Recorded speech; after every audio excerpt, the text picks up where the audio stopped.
So ngayon guys, i-share ko sa inyo ang mga requirements ninyo sa inyong pag-apply sa SSS Maternity Benefits application ninyo kung kayo ay separated na sa inyong employer or yung company ninyo.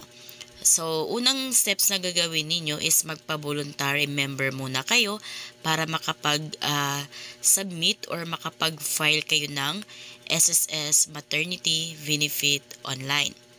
So, pag once na voluntary member na kayo, so ito yung mga requirements. Pero bago pala yan guys, kung kayo ay bago sa aking vlog, please consider to subscribe para updated kayo lagi sa mga informative na mga videos ko. So, dito guys, ang pinakaunang requirements is certificate of live birth ni baby. So, pag once na may ganito na kayo, so of course, pwede na kayong makapag-submit ng SSS Maternity Benefit online. But then, dahil kayo ay separated sa inyong employer, so may karagdagang requirements kayo. So, as you can see dito, ito na yung pinakaunang requirements sa inyo. So, make it sure na pag once ito yung requirements ninyo, so may tatakyan ng local registrar para i-approve yan ni SSS.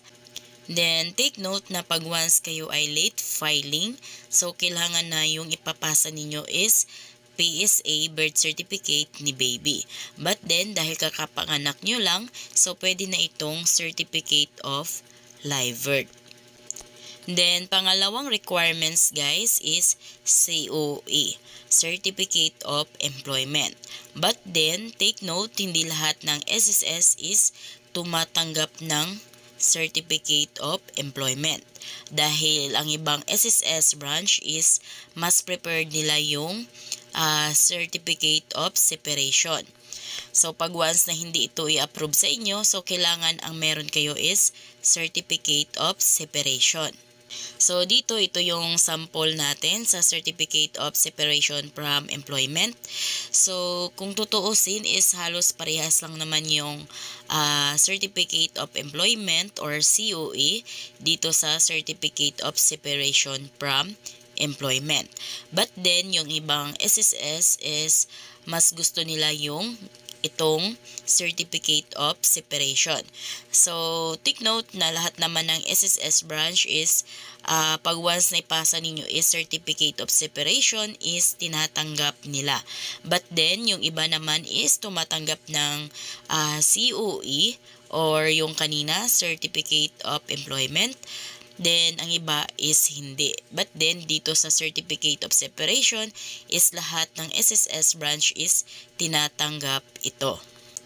Then, pangatlong requirements guys is dapat meron kayong Certification of Non-Advancement of Maternity Benefit. Means dito is kailangan may ganito kayo para 100% sure ni SSS na hindi kayo nakakuha ng advance na maternity benefits sa inyong company or sa inyong employer.